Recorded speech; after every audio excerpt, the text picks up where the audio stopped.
A gente parou na página 36, onde diz o que é a mente. Começar direto nesse trecho aqui, como se fosse o princípio, né, é um pouco estranho, porque esse trecho aqui, ele só faz sentido se a gente olhar o trecho que antecede, né, ele é uma continuação desse trecho que diz Samsara e o apego ao eu, né, na página 34.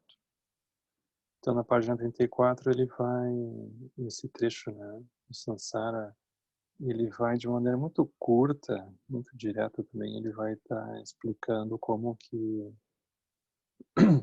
a sensação de realidade surge, né? Então, a gente tem olhos, ouvidos, nariz, língua, tato e mente. E tem os órgãos dos sentidos associados a cada um. Ah, aí tem olhos, ouvidos, nariz, língua, tato e mente. Aí tem alguém dentro, né? Então, tem um, uma consciência relacionada aos olhos, aos ouvidos e assim por diante. E tem um objeto apreendido por cada um desses órgãos e dessas consciências, né?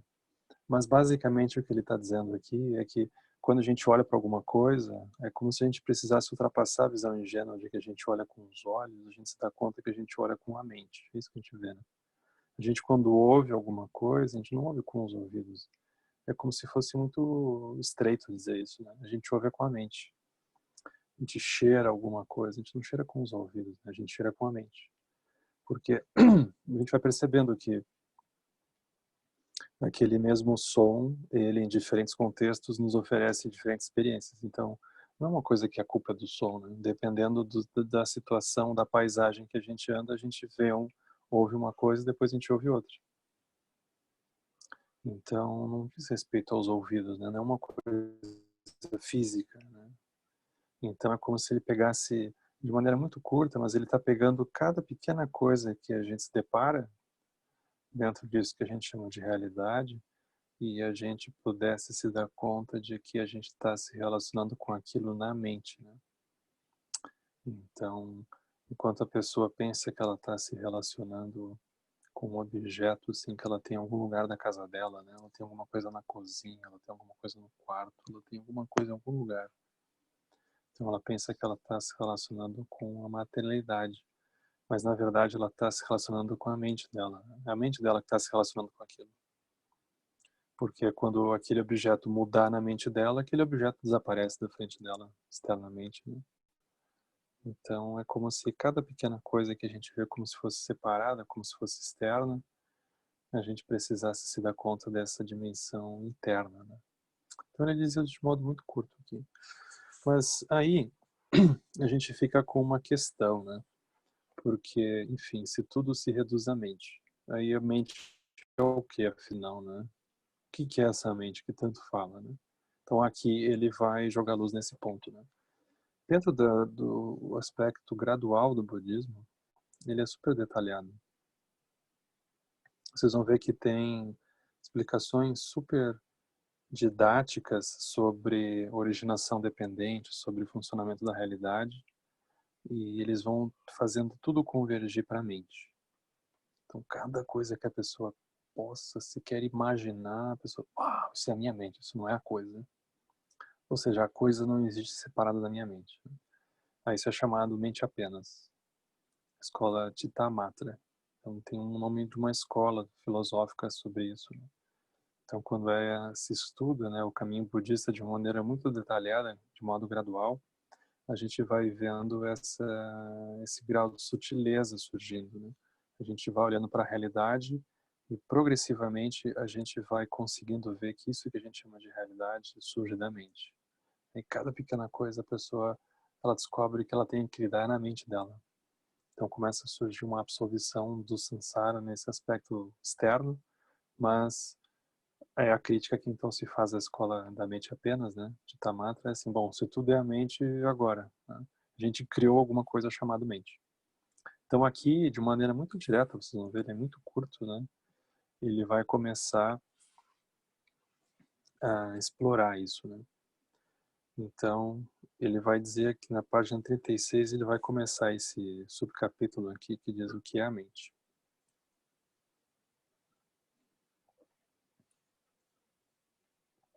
Na linguagem que ele utiliza aqui, ele vai... É como se ele fosse unir a noção da mente com a noção de um eu, né? Isso é a explicação dele de ignorância.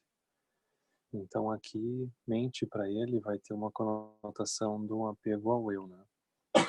Que é uma maneira muito tradicional da gente apresentar o budismo, né? Se vocês forem ver os 8 versos que transformam a mente, né? As 8 preocupações mundanas, é tudo baseado num eu.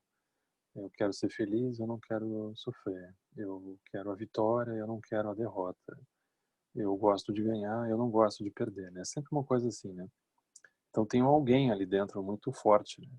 Mas pode ser que comece a surgir uma demonização desse eu, né?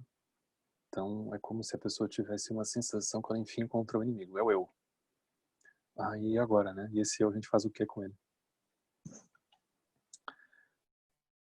Aí Dojo Rinpoche se pergunta, né? Bom, então, onde é que está esse apego ao eu? O que se apega a esse eu é a mente. Pronto, resolvemos tudo, jogamos tudo para a mente de novo, né? O que se apega à noção de um outro também é a mente. Portanto, a próxima questão é, onde está a mente? Ele está seguindo um roteiro aqui, né? Ele está indo detalhe por detalhe. Mas, de novo, ele convergiu a sensação do apego ao eu, do apego ao outro, também à própria mente. De algum modo, a mente deve estar no corpo. E começam as questões tibetanas super interessantes. Porque quando a mente não está presente, nós temos apenas um cadáver. Então isso aqui é uma definição da morte. Então a morte é assim, um corpo sem a mente é um cadáver. Então a gente começa a olhar assim, né? A pessoa morreu, algo morreu, a mente alguma hora desaparece. Né? Então pergunte-se, a mente ela está na parte superior ou inferior do corpo? Assim, da cintura para cima ou da cintura para baixo? Né? Qual é o seu tamanho? Isso aí é dentro de técnicas de meditação, a pessoa se faz essas perguntas, né? A pessoa para meditar, ela pergunta qual o tamanho da mente. Sua cor. Começa a pensar, né? A gente não encontra. Isso é interessante, né? Se você arrancar um fio de cabeça, o fio de cabelo da sua cabeça dói. Não dói? Se um espinho espeta o seu pé, dói. Não dói? É, dói. Então a mente e o corpo devem, de alguma forma, ser coextensivos, não é? Por quê? Porque se dói, é porque a mente está ali dentro também. Então é como se a mente e o corpo estivessem grudados um no outro. Então isso é como a gente tem a experiência, né? A gente tem a experiência que a mente e o corpo estão completamente grudados. Por outro lado, para onde vai a mente quando alguém morre num acidente? Ou seja, é muito repentino, né?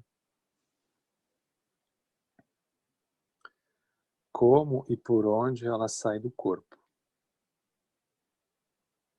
E tem várias tradições, tem várias teorias, né? Tem um fiozinho assim, né? Aí tem um canal, não sei bem que região assim que sai, né? Eu já vi umas teorias dessas. Interessante. Só quando examinamos a mente do modo correto é que nós descobrimos quantas pressuposições falsas nós temos. Pressuposições falsas que, por enquanto, passam completamente despercebidas. Porque é como se a gente não parasse para pensar nessas coisas. Porque é como se a gente, às vezes, desse isso como dado, assim, ou como certo, né?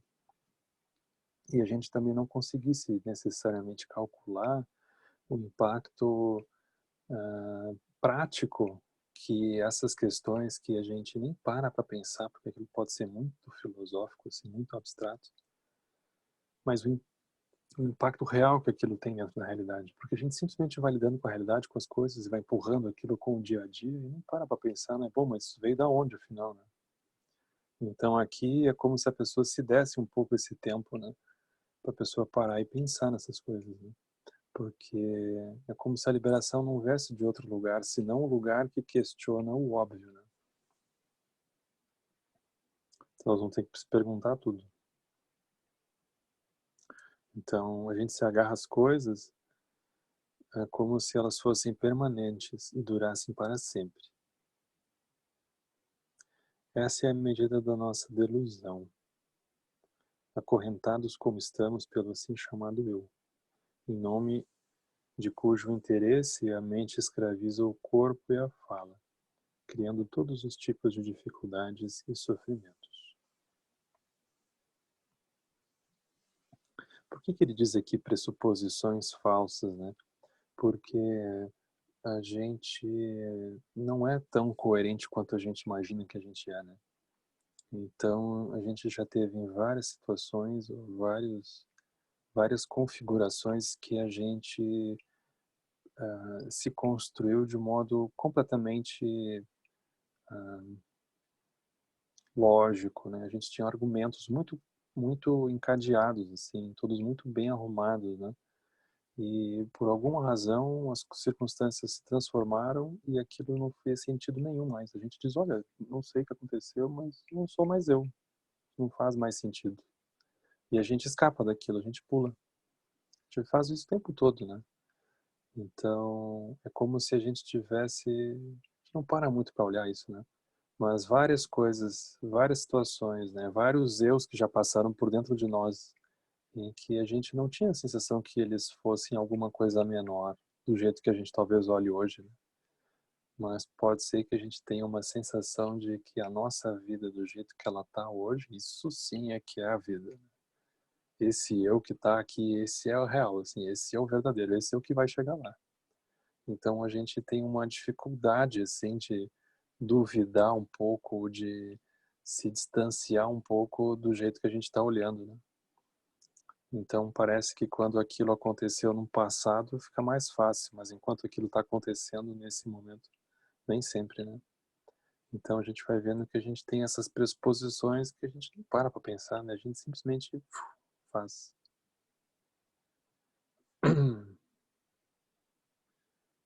Quando chegamos a uma compreensão correta da mente, nós conseguimos ver que os pensamentos presentes, eles são como ondas na água. Eles surgem num momento e se dissolvem no outro. Isso aqui é muito interessante, né? Porque a gente pode perguntar, né? Não um físico se perguntando, né, necessariamente, mas a gente se pergunta assim, bom, a onda vem da onde? Né? Não consegue dizer exatamente de onde é que a onda vem, assim. Não tem alguém que faça a onda, né? E por que ela vai embora? Também não consegue explicar, né? Não foi. Tem um movimento ali, não tem alguém que está controlando, que está contando aquilo. Então, da mesma forma, os pensamentos, né? A gente não imagina que tem alguém que cria aquilo, né? Ou alguém que vai levar embora, né? É um movimento natural. É só isso. A mente não é nada além de pensamentos. Aqui ele encurtou um monte de coisa, né? Mas eu acho super bom, porque como o caminho que ele apresenta é um caminho para a realização a partir da própria meditação, não precisa apresentar uma teoria filosófica muito abstrata, né? Ele vai usando indícios, né, desses pontos. Então aqui ele vai colocar dessa forma, né? Quando a gente chega a uma compreensão correta da mente, nós conseguimos ver que os pensamentos presentes, esses que estão passando assim, eles são como ondas na água. Eles surgem no momento e se dissolvem no outro. A gente não precisa empurrar nada para o lado, né? A gente simplesmente olha. É só isso. A mente não é nada além de pensamentos. A mente que é vazia surge como pensamento, que também é vazio.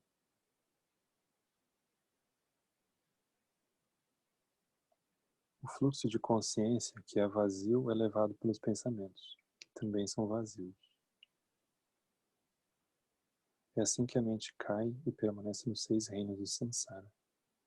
Isso é muito bonito, porque não é que tem alguém que nos escravizou no samsara, né? Ou seja, a gente se sente preso no samsara não porque a gente se sente necessariamente algemado, né, acorrentado, mas simplesmente porque tem um aspecto elusivo, né? Tem uma coisa que a gente simplesmente se distrai. Aí aquilo, a distração parece o óbvio. Aquele óbvio que surgiu de um momento, uma inconsciência, produz uma causalidade. E assim a gente começa a girar. É quando vê, passou a vida, nem viu, seu samsara. Então não tem alguma coisa assim horrível, assim nesse sentido pesado, né? Esse sentido meio cinematográfico que a gente fica imaginando alguém e tem um calabouço e tem seres espetando e assim por diante, né? Não, é simplesmente da mente que a gente vai embarcando, né? Então é só isso. Aí vem um pensamento que é vazio e a gente não reconhece como vazio. Aí a nossa consciência, ou seja, a sensação da gente estar ali presente, ela também vai embora. E assim a gente vai indo de uma coisa para outra. Então é a própria mente que fabrica o samsara. Ela o faz porque ela não consegue reconhecer a sua própria natureza.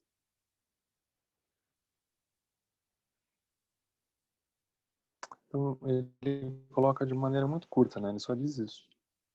Mas vocês vão ver, daqui ele diz assim, agora que temos uma ideia da natureza da mente, de como ela funciona, ele explicou o budismo inteiro aqui, né?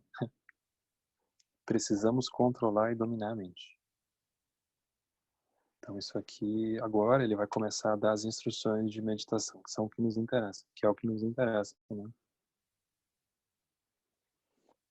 Então ele dá como mais ou menos encerrado essa etapa mais filosófica, assim, de apresentação, e ele vai começar agora, então, a dar instruções de como é que a gente pode praticar, né? Dentro desse contexto. Então, ele primeiro vai começar, como ele está seguindo uma coisa muito estruturada, ele começa dando instruções de corpo. As instruções dele são muito boas. A Dojo Rinpoche diz assim, é dito que nós precisamos manter o corpo completamente imóvel para que isso aconteça, ou seja, para que a realização da natureza da mente aconteça. Então, o corpo ele tem que estar completamente imóvel. Ou seja, para a pessoa experimentar isso dentro da meditação, isso é um pré-requisito. É muito difícil se a pessoa não faz isso, porque é como se o corpo distrai a pessoa, né? Então a pessoa, ela senta, mas o que domina a atenção dela é o que está acontecendo com o corpo. Seja um incômodo, seja uma sensação de prazer, seja qualquer coisa, né? Então é como se a pessoa precisasse gerar um grau de liberdade frente ao próprio corpo, né? Aí ele dá uma instrução a mais aqui, que é super útil. Além do mais, se o corpo está reto, os canais sutis estão retos. Isso aqui é muito importante, porque a gente é um pouco displicente assim com o corpo, né? No Ocidente em geral, né? Se a gente vai olhar os orientais, acho que os japoneses principalmente, né? Eles têm uma dentro da nossa cultura, a gente olha aquilo como um nível de austeridade até, né? Mas ao mesmo tempo tem uma dignidade do corpo assim, né? Do corpo reto, né? Então tem uma explicação para isso, né? Se os canais, se o corpo está reto, os canais sutis estão retos, né? Super importante que no mínimo as costas estejam retas, né? A pessoa não precisa sentar em lótus completo, mas ela precisa ter a experiência das costas estarem, da coluna estar ereta, né? Porque os canais de energia da pessoa estão retos, né? A respiração, né? O movimento do prana interno ele flui melhor, né? Então, se os canais sutis eles estão retos, a energia do vento, dos ventos internos, ela está desobstruída. Então, é como se a postura do corpo ela produzisse um impacto muito imediato da nossa própria experiência de atenção, da nossa própria experiência de capacidade de perceber as coisas do mundo interno. Se o corpo não tiver minimamente numa posição que nos ajude, é pouco provável que a gente consiga ter um nível de agudez de percepção das coisas, porque é como se a gente estivesse sempre um pouco distraído, assim, fosse sempre uma nuvem que aparecesse. Então a energia dos ventos ela está desobstruída. Então ele diz assim: se a energia dos ventos está desobstruída, a mente descansa no seu fluxo inalterado natural.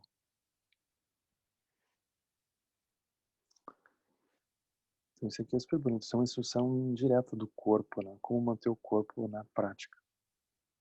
Portanto, mantenha o corpo imóvel e relaxado, né? Isso aqui não é uma tensão. A pessoa tem que estar completamente relaxada. E reduza a fala ao mínimo. A fala seria não apenas a boca, né? As cordas vocais, Mas a fala seria também uma dimensão da pessoa conscientemente estimular pensamentos internos, né. Então a pessoa senta e começa a organizar listas no supermercado, né, do que está faltando na despensa. Ou a pessoa começa a lembrar do que ficou faltando responder lá, que estão cobrando ela, assim por diante, né. Uma pessoa, ela deixa de produzir, pelo menos, assim, conscientemente, né. Se aquilo surgir, surgiu, mas a pessoa, ela toma essa decisão de, naquele momento, ela não aumentar, pelo menos.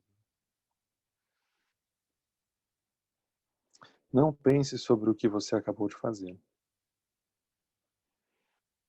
Não vem ao caso, né. Não pense sobre o que você vai fazer mais tarde. Sem se preocupar com o passado, com o futuro, deixe a mente descansar no seu estado natural. Esse estado no qual a mente é deixada como ela é, sem ser manipulada e natural, isso é chamado de descanso ou quietude. Então isso aqui é uma espécie de quietude super profunda, né? Essa quietude, na verdade, é apenas a mente em si. É muito bonito, né? Porque a quietude ou a estabilidade ou as qualidades, elas não vão surgir porque a pessoa começou a fazer alguma coisa. É simplesmente porque ela soltou, ela deixou de fazer coisas. Aí essa qualidade, ela aparece. Então esse caminho aqui é muito bonito, né, como ele apresenta. Porque ele não é um caminho que a pessoa começa a acumular coisas, né? Ela começa assim a agregar coisas externas. Ela simplesmente solta. Porque ela já tem tudo dentro, ela só não está vendo. Então é o caminho da pessoa soltar e permitir que se manifeste, essas qualidades se manifestem. Então aqui é quietude. Isso pode ser chamado da mente do momento presente, ou ter ciência do momento presente. Seja qual for o nome dado, isso é o que nesse exato momento está de fato consciente e alegremente ciente. Então tem uma diferença muito grande dessas dessas descrições, né, que a gente vê muito no movimento mindfulness, né, que são essas descrições da pessoa estar no momento presente, que ela induz um nível de tensão na pessoa, né? A pessoa, ela não pode se dispersar, ela não pode se distrair. É como se tivesse um fluxo de água, né? Vocês imaginem que está vindo uma corredeira e essa sensação do momento presente, ela fosse então a pessoa criar uma barragem. Aí ela tenta conter aquilo. Só que aquela barragem está aumentando, ela vai explodir com certeza. Isso nunca dá muito certo, né? Então vocês observem que aqui ele coloca isso numa perspectiva da pessoa aprender a soltar. A pessoa libera, né? Ela relaxa, ela solta. Aí a quietude, ela simplesmente aparece. A quietude já é o nosso estado natural, né? Como ele diz aqui. Então a mente que não está agitada por pensamentos sobre o passado, presente e futuro, a mente que está livre de pensamentos, é um estado espetacularmente vasto e desobstruído. Então aqui ele transcendeu o shamatha, né? Passou por cima de Prajna e foi embora, né? Então é um completo deleite. Mesmo quando a natureza da mente é reconhecida, ela é impossível de ser descrita. Ela é vazia e descansa no estado desperto. Mas esse descansar na radiância do estado desperto não dura muito. Não tem nada de permanente, pois os pensamentos com certeza surgirão fortes e nítidos. Uma diferença muito importante aqui é que a pessoa, quando reconhece esse estado, ela não tem medo de perder, porque não tem alguém que alcançou aquilo. É simplesmente o reconhecimento do que sempre foi. Então ela não tem como perder. Então não tem essa aflição, né? Ou seja, não surge uma expectativa de controle. Todos os estados particulares que a gente acessa na meditação, eles são estados em que a pessoa, ela tem um nível de aflição por saber ou minimamente imaginar que ela pode vir a perder aquilo. Então isso não é realização, isso é simplesmente algum estado do próprio samsara, né? Acessado a partir da prática. Então ele diz assim: falamos de surgimento, porque os pensamentos manifestam-se de repente, como um relâmpago no céu. Essa analogia é bonita, né? Ela é super verdadeira também, né? Como um relâmpago, tu não sabe onde é que aquilo veio. Ou se avolumam como as ondas no oceano. Estão em constante movimento. No princípio, os pensamentos eles aparecem e desaparecem numa continuidade infinita. Isso é a gente meditando, né? Aquilo é infinito, né? Infinitos pensamentos. A pessoa não sabe como é que pode ter tantos pensamentos. Desse modo, quando os iniciantes como nós meditam, vocês imaginam o Dudley Rinpoche dizendo isso. Devemos reconhecer os pensamentos à medida que surgem. Isso é o nosso trabalho, né? Nosso esporte. Reconhecer. Quando não conseguimos reconhecê-los, os pensamentos continuam a se movimentar sob a superfície sem que sejam percebidos, e aí nós somos levados por eles. Meditar assim não serve para nada. Então não é que tenha assim alguma coisa que a pessoa agora vai ser excomungada do budismo, né? Por ela não fazer assim, é simplesmente o que sempre foi, o samsara, no caso, né? A prática é justamente a pessoa perceber isso, né? Se você for capaz de continuar a meditar de forma apropriada, certos sinais aparecerão. Por exemplo, algumas pessoas sentem um tipo de bem-estar físico. Isso é muito comum, né? Uma pessoa se sentir completamente bem, energia estável dentro da prática, a pessoa sentir um nível de alegria, assim, por estar fazendo, né? Porque ela sente que as aflições mentais dela desapareceram, ou naquele momento desapareceram, pelo menos, e a pessoa, ela é uma cachaça, ela sabe que aquilo ela encontra em algum outro lugar. Outras, devido a certas predisposições de seus canais de energia sutis, elas experienciam uma bem-aventurança intensa. Para outras, é mais como um sono profundo, ou uma escuridão que engole tudo. Ou seja, a pessoa não vê nada, ela só vê os pensamentos.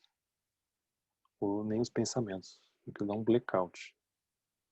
Quer você tenha experiência de bem-aventurança ou de clareza, evite qualquer tipo de expectativa.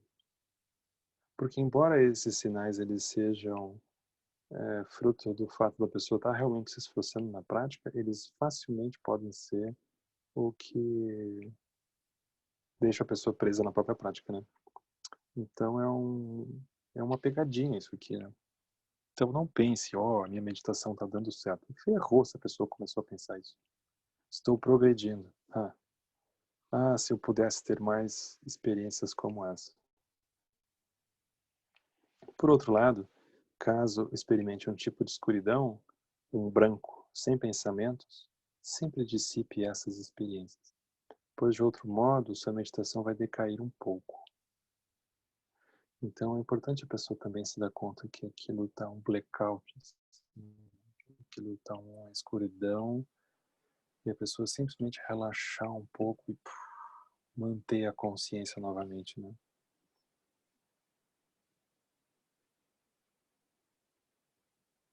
Então algumas pessoas têm muitos pensamentos quando elas meditam. Eu não sei se é o caso aqui, né? Uma torrente incontrolável. Se isso lhe acontecer, não fique chateado. Nem pense que a sua meditação é um fracasso, embora seja talvez o primeiro pensamento que venha, né? Isso é apenas um sinal de que você está se dando conta de pensamentos que passariam despercebidos em circunstâncias comuns, e que sempre estiveram lá, né? Então não é algo novo, né? Sempre esteve lá, a gente só não via. Então não fique chateado com isso. Não pense que você precisa suprimir ou eliminar os pensamentos. É dito que, aconteça o que acontecer, você deve meditar sem esperança e sem medo, sem dúvidas e sem expectativas. Isso é o principal. Super bonito, né? Então ele bota mais ênfase, que é o ponto, né? É como se fosse sempre uma coisa um pouco, como se diz, não muito lógico, né? Porque ele bota menos ênfase na técnica do que a gente imaginaria, né? Então, o ponto não é assim, tanto a técnica, né? É como que a pessoa lida com a técnica.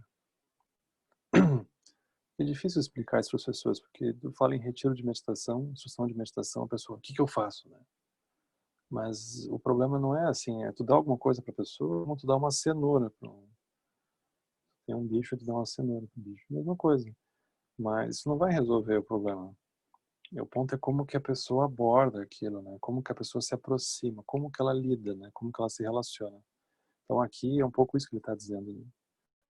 Ou seja, tanto quanto é a gente observar a postura do corpo, a gente observar como é que a gente coloca a mente aqui e ali, aconteça o que acontecer, você deve meditar sem esperança e sem medo, sem dúvidas e sem expectativas. Isso é o principal. Então ele bota uma luz no lugar que a gente está fazendo a prática, mais do que na instrução em si que a gente receberia, né? A instrução em si é só para nos ocupar, é só isso. O que vai fazer a diferença é a nossa habilidade de se posicionar dessa forma aqui, né? Sem esperança, sem medo, sem dúvida e sem expectativas. Isso é o principal. O resto tudo é uma decorrência disso daqui, né? Aí tem um ponto bonito aqui, né? Que é um ponto ligado a Guru Yoga, né? Ele diz assim: a realização despontará graças às bênçãos do Lama.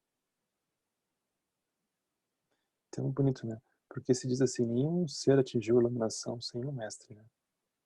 Então, se a pessoa não tiver um mestre com realização, é pouco provável que ela avance, né? Então, ela despontará graças às bênçãos do Lama. Portanto, reze para ele, unindo a sua mente com a dele. Porque a mente do Lama não é a mente do Lama, é a mente do Buda, né? Se ele é um Lama, é porque ele recebeu a realização da mente, né? Ele recebeu essa transmissão.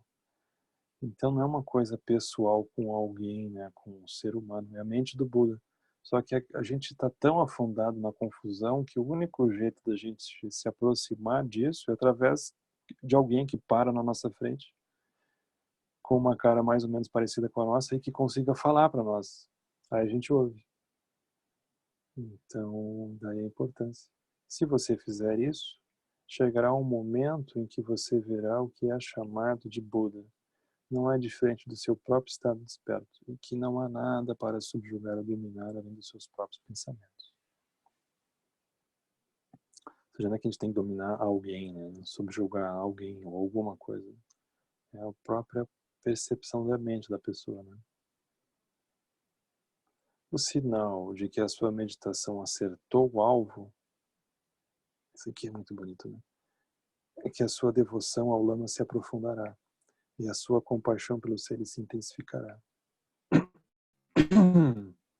Então não é assim, eu consigo ficar tantas horas sentado sem mexer, ou sinto a minha energia de um jeito, ou a minha mente de tal coisa. Não é uma coisa objetiva que a pessoa olha, né? Não é esse o sinal da realização da pessoa. A pessoa sente que não só a devoção pelo próprio mestre se aprofunda, mas a compaixão pelos seres. Então isso é o sinal de realização da pessoa, né? A compaixão pelos seres. A pessoa sente que ela precisa ajudar os seres de alguma forma. Então não é assim um movimento da pessoa se recolher cada vez mais, a pessoa vai em direção aos seres. Isso é realização, né? Se a pessoa acha que a realização está aumentando e ela está fugindo dos seres, aí é mais ou menos, né? Então você será sua própria testemunha e conquistará uma enorme confiança na prática. Se você controlar propriamente, mesmo que você esteja prestes a morrer,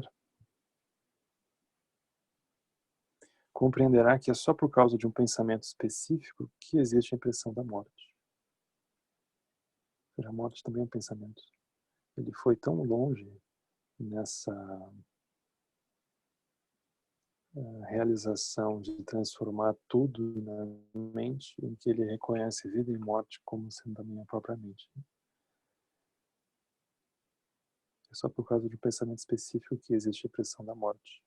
Mas a natureza da mente está entre o nascimento e da morte. Seria ótimo se vocês conquistassem esse tipo de confiança.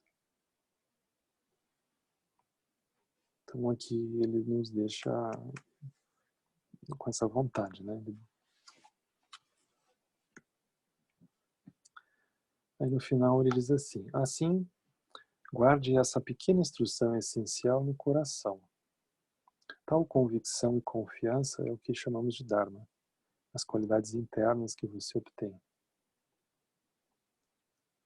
Se você vacilar e pensar que o Dharma é algo alheio a você, criado por outra pessoa, você não obterá benefícios. Benefícios aqui diz assim, né? Aqui Dudjom Rinpoche está se referindo mais ao Dharma da realização, as qualidades espirituais obtidas com a implementação do Dharma da transmissão, os ensinamentos. Basicamente, a realização da prática, né? Ou seja, se a pessoa pensar que o Dharma é alguma coisa alheia à vida dela, criada por alguma outra pessoa, ela não vai obter realização. Ou seja, se ela não conseguir se ver dentro, né? Ela não se vê dentro da prática, ela não se vê dentro do Dharma. Se ela tiver uma relação burocrática, né? Então, a relação burocrática é alguém que cumpre tabela. É a relação que a gente tem com conhecimento aqui no Ocidente, né? Alguém que se matricula, que frequenta as aulas e fica esperando agora que, enfim, dê um certificado. A realização não surge desse jeito, né? A pessoa ganha certificado, a realização não. Então, isso é se relacionar como se fosse uma coisa alheia, né? Em vez disso, faça um favor para si mesmo e saia do samsara. Curto e direto, né? A gente não fica reclamando, né? Faça um favor a si mesmo e saia do samsara. Convença-se de que a sua mente, com o seu karma e obscurecimentos, ela precisa se separar do samsara. Se você fizer isso, vai dar tudo certo. Por favor, pratique. Reze sem cessar para que você não tenha obstáculos no caminho e possa capturar, nessa vida, a cidadela primordial. Eu unirei as minhas orações às suas. Isso. Assim ele termina esse capítulo, né?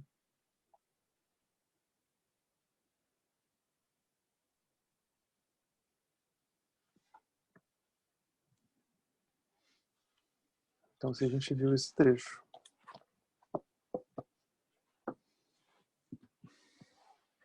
aí pensei em a gente conversar um pouco, né?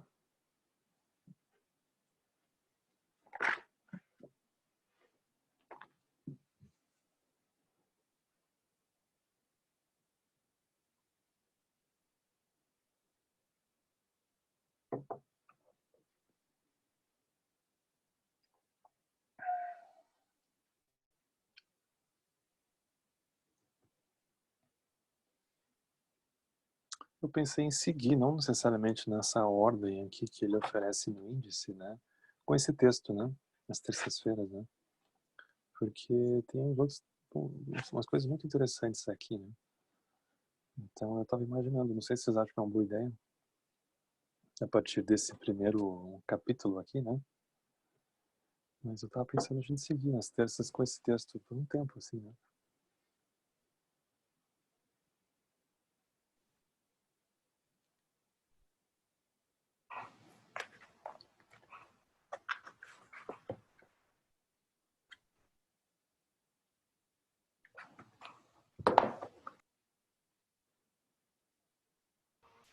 Eu acho ótimo. Acho que tem muita coisa legal para a gente rever, né? E ver a prática. Igual assim, que ele traz aí, que me tocou mais, essa questão da gente se apropriar da prática, né? Não ficar vendo uma coisa distante, né? A gente olhar que é uma instrução que realmente é efetiva, é possível, basta a gente fazer a escolha de fazer essa escolha, né? De sair de samsara, né? Isso é difícil da gente assumir. A gente fica muito visitante do Dharma durante um tempo. Até que a gente pega aquilo para a gente mesmo, né? A gente terceiriza muito as coisas, né? Então é como se a gente tivesse uma visão é muito paradoxal, né? Porque por um lado a gente se acha assim, se acha capaz de muitas coisas, né? E se acha assim, que pode sair, fazer um monte de coisa, e de a gente faz muitas coisas, né? Mas, ao mesmo tempo, é como se tivesse um nível de insegurança, assim, né? Um nível de fragilidade, né? Se você pensa budismo, isso é muito distante, né? Isso é muito complexo, né? Então, é como se a pessoa, às vezes, também... É difícil achar um meio termo da pessoa confiar no seu próprio taco, né? Mas é como se isso não tivesse um outro... Como se a pessoa precisasse gerar um nível de lucidez a partir da experiência direta dela, né? Não tivesse uma outra forma da gente avançar senão através disso, né? Então, isso, por um lado, não significa a pessoa abandonar a linhagem, né? Ela abandonar um processo formal, que é quando as pessoas começam a se atrapalhar, né? Porque a pessoa começa a ter sinais muito iniciais, assim, de, de experiências, e a pessoa acha que está resolvido. Aí ela funda uma linhagem, ela abre um centro de Dharma na internet, ela começa a dar ensinamentos, e aí ela cria um outro samsara, simplesmente. É como se a pessoa se desse alta. Ninguém deu alta para a pessoa. É super fácil de acontecer, né?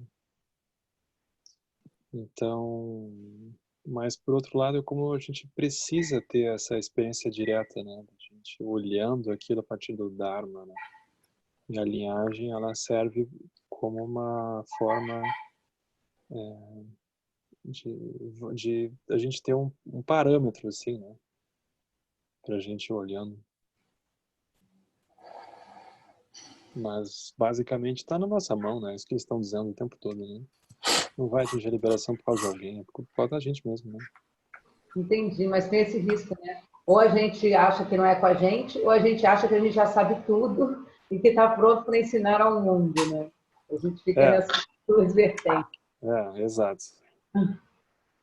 É, é dois extremos, né? Dois extremos.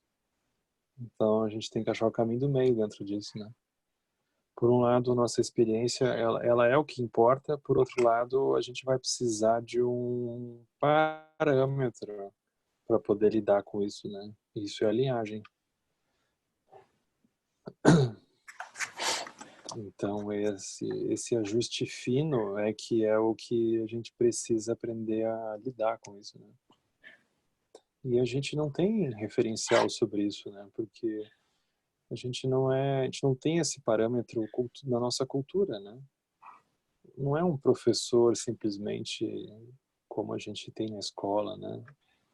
Também não é um pai, não é um pai, um padrinho, né? Não é isso. Uma outra coisa.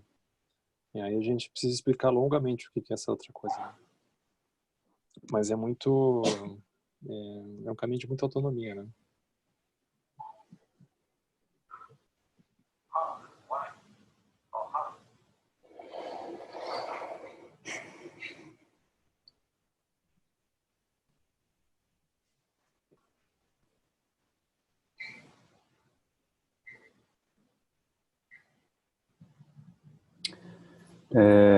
Eu acho interessante essa frase dele, né? Convença-se de que a sua mente, com seu karma e obscurecimentos, precisam se separar do samsara, que é o que a gente estava conversando semana passada por e-mail, né?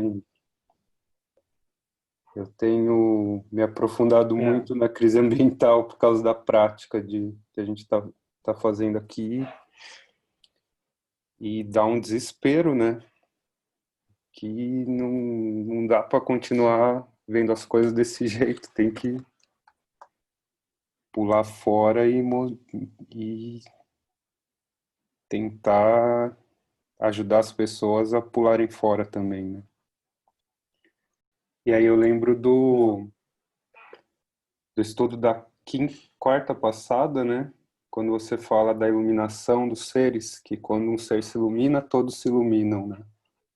E o Dzongser falou isso também no ensinamento dele. Eu não, o Buda, né? É. Eu estava lendo ali, né? Uhum. E o Dzongser também disse isso no ensinamento dele ano passado, né? Se meu aluno não se iluminar, eu não me ilumino. Porque ele só vai ser reconhecido como um ser bonito, né? iluminado se ele for visto se ele for reconhecido por outro ser iluminado, né? Então é o paradoxo do voto do Bodhisattva. Que a gente tem que ficar até o final, senão a gente não se libera mesmo estando liberado. É porque todo mundo que a gente olhar fora do lugar da iluminação, esses alguém somos nós saindo do lugar da iluminação, né? Não tem Uhum. essa coisa da pessoa ir em direção à iluminação e os outros vão ficando pelo caminho, né? Não Não. existe isso, né? Porque a inclusão dos outros dentro da prática é a nossa inclusão dentro da prática. Você não consegue separar isso. Uhum.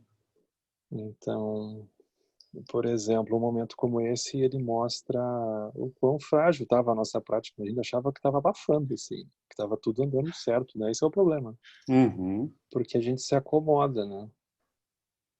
E a gente fica com esses pontos cegos. Esses pontos cegos, eles estavam... Isso é o karma primário, né? Eles estavam prontos para nos pegar. A gente estava meio relaxado, assim.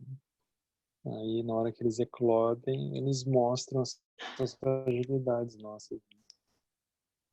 É super desafiador. Uhum.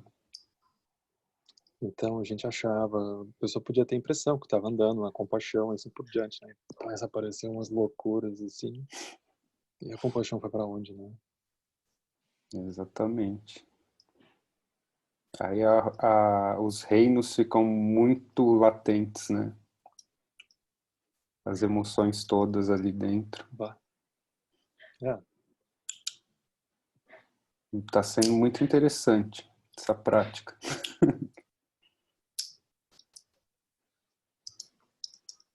É, porque é uma coisa de guerrilha, assim, né? Praticar Uhum. nesse lugar, né?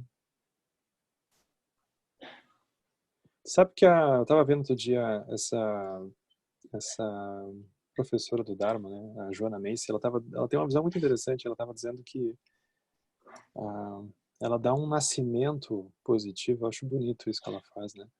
Ela dá um nascimento elevado para a própria noção de uma indignação assim que pode brotar dentro da pessoa, né? Um inconformismo, né? Uma sensação Uhum. do tipo, como que é possível uma coisa dessa? Seja o que for, né? Ela começa falando da questão ambiental, né? Porque é de onde ela vem, mas ela extrapola isso para tudo, né? Ela diz, isso já é a, a natureza de Buda da pessoa, a natureza compassiva da pessoa mostrando a cara de algum jeito, né? É como se fosse a maneira que ela está encontrando naquele momento a partir das ferramentas que a pessoa dispõe naquele momento, né? Pode ser do jeito mais atrapalhado, né? Mas é Uhum. como se lá atrás já fosse isso aparecendo por dentro da pessoa, né? Aí a pessoa vai ter que lapidar isso, né? Como um diamante, eles usam essas expressões, né? Como um diamante bruto, né? Uma joia que está em estado muito bruto ainda, né? E tu começa a tirar os excessos dali, né? Mas essas coisas já tem que saber como é que tu canaliza isso, né? Como é que trabalha esse tipo de energia, né? Uhum. Tem que praticar. Muita almofada. É.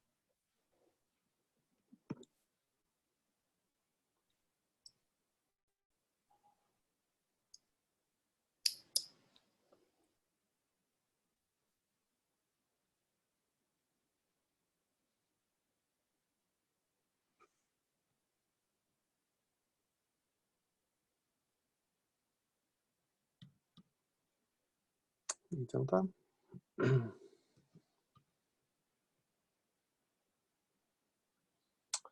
Então amanhã a gente se vê. Quem puder aparecer, né? Amanhã a gente conclui o estudo do diamante. Amanhã é o trecho da conclusão mesmo, né?